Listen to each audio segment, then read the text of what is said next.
पे और दो चश्मी है मिलकर बनता है फे। फे अलिफ फा फाटक। फाड़ना फांक।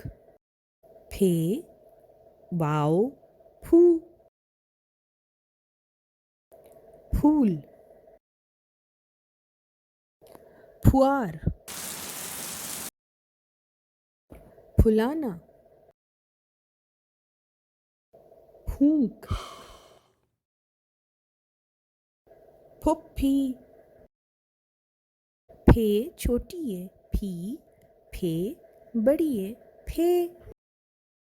फेंटना फेफड़े। फेंकना। फे से और कौन से अल्फाज शुरू होते हैं? फे से फल।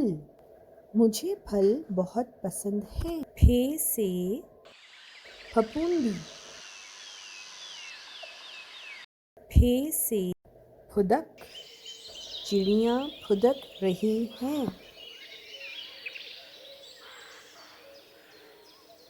फे से फलांग।